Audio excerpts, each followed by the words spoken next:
You won't leave this video with advice. You'll leave with a mirror. A mirror that doesn't reflect your face, but the invisible risk of becoming someone you secretly despise in the name of a success you never truly chose. Because to prosper in today's system is to accept a hidden invitation, to forget who you were before things started working. And if you don't know how to carry your essence through growth, success becomes a disguise, and money a trap. We believe prosperity is a path of elevation, but no one warned us it's also a process of amputation. Because on the way up, you will have to cut parts of yourself off. Your desires, your truth, your voice.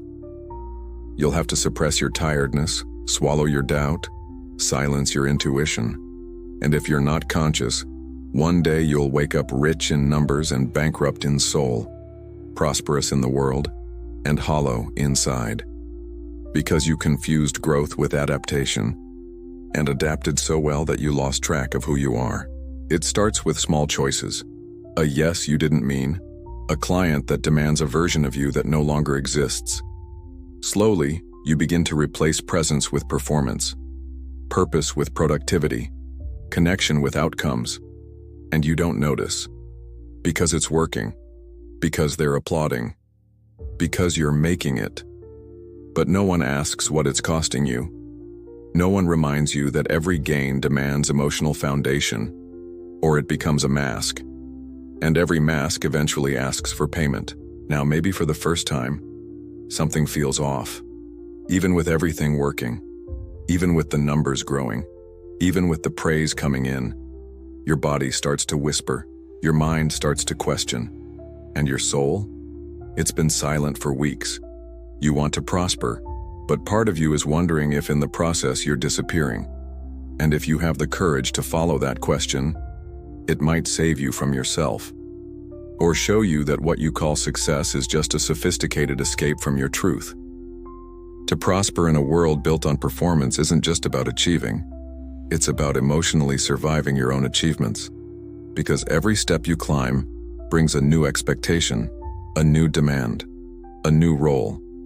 You start out wanting freedom and end up a hostage to an identity you don't even like, but have to maintain, because now people expect it from you. Success becomes a golden prison. Praise becomes a velvet leash.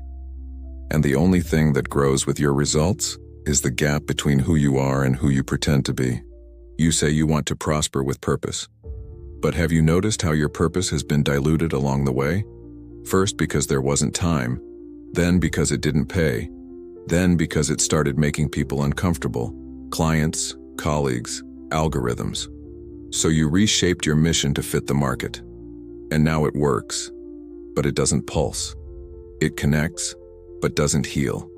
It impacts, but doesn't transform. That's where the collapse begins.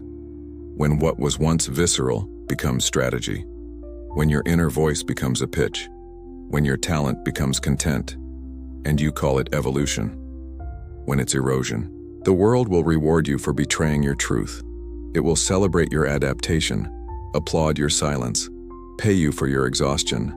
Because a productive, agreeable, emotionally unavailable professional is every system's dream. That's why you must stay awake.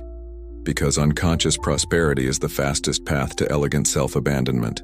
You'll rise, but further and further from yourself. You'll be admired, but unrecognizable, and no one will tell you. Because they'll be too busy congratulating you. Real prosperity begins when you understand that what's at stake isn't just what you'll gain, but who you'll have to stop being to gain it. And if you don't carry that question into every decision, you may conquer everything, except yourself.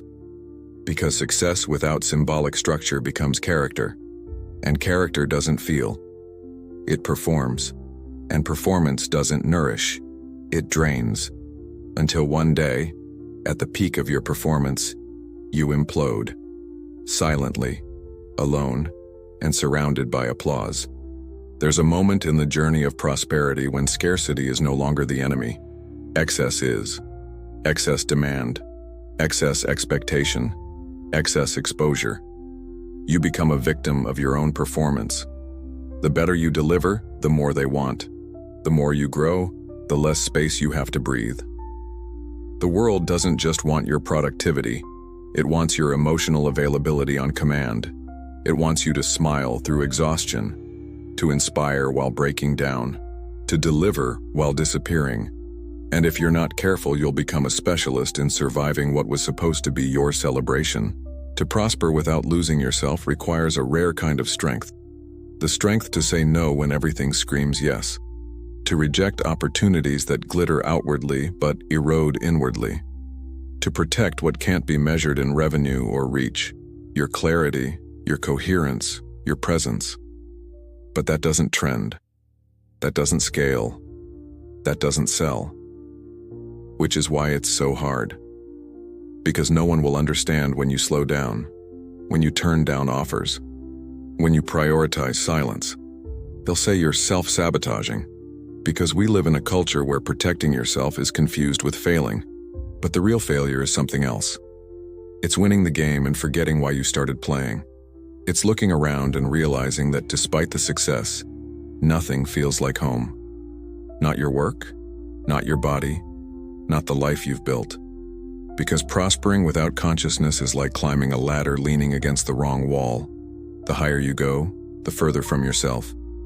And the worst part? The higher you climb, the harder it is to come down. Because now there's an audience, a script, a character to maintain. Even if the soul that built it is long gone. This is the moment of decision. Keep rising soulless, chasing applause to numb your emptiness. Or stop and ask with brutal honesty, am I growing or elegantly disappearing? Because some victories are just refined ways of giving up, disguised as goals, masked as progress, polished in emptiness. You weren't trained to prosper. You were conditioned to survive. You were taught to chase safety, not meaning. To hit targets, not hold presence. That's why when life finally opens up, something inside you resists.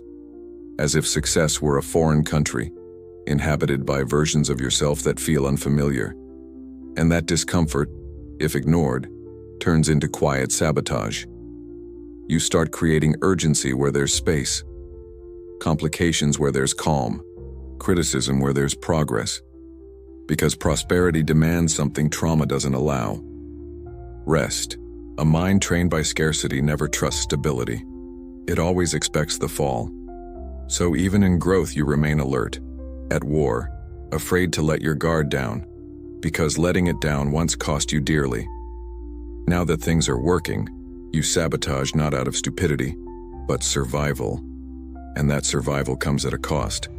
It demands your health, your intimacy, your clarity.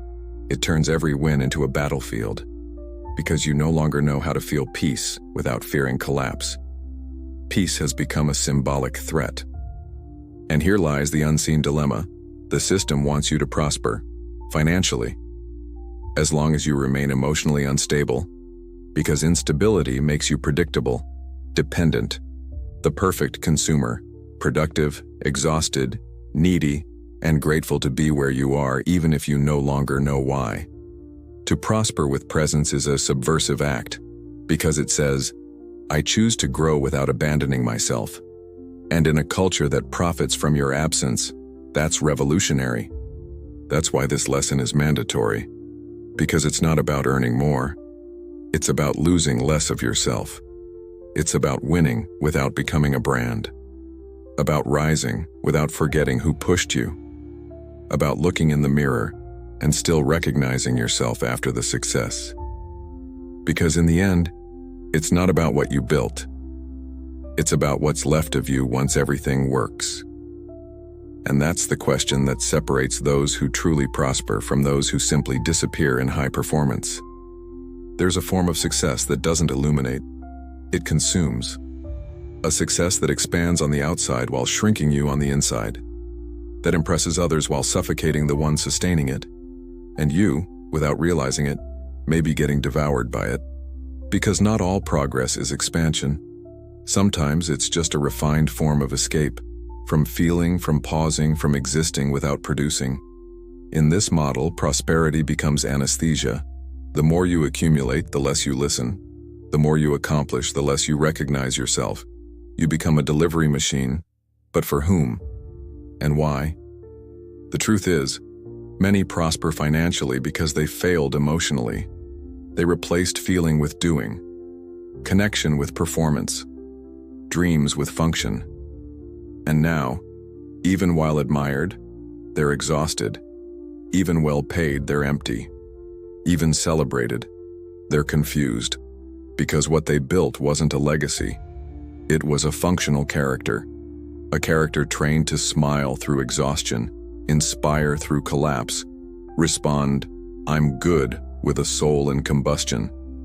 And when that character starts functioning too well, it kills its creator. To prosper without losing yourself requires the courage to disappoint. To disappoint those who expect you to always be available, always strong, always performing. To disappoint the algorithm, the market, the audience. And the hardest, to disappoint the version of yourself that mistook recognition for love. Because you don't need to be exceptional all the time. You need to be real. And real is sometimes vulnerable, messy, imperfect. But it's yours. And only what is truly yours can last. The rest is just effort to uphold a narrative that drains while dazzling. This lesson is for those who've realized that living for prosperity is just a slow way of dying. That there's no point in having everything if you can't inhabit yourself. That no amount of money compensates for the loss of your own voice. Prosperity is beautiful, but presence is rare. And rare today is choosing yourself in a world that offers everything, except the time to remember who you are. In the end, prospering without losing yourself is less about strategy and more about remembrance. Remembering who you were before you started shaping yourself to fit. Before you adjusted your tone, your pace, your vision to what the market tolerates, what the audience wants, what the system demands. Because there is a version of you that was silenced in the process of winning.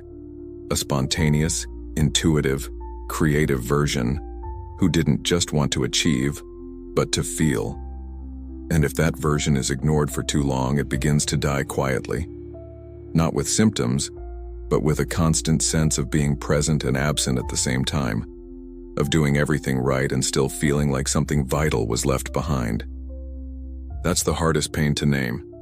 The pain of getting lost exactly when it seems you found your path. The pain of having to choose between maintaining your success or reclaiming your soul. But no one told you that the soul charges a price.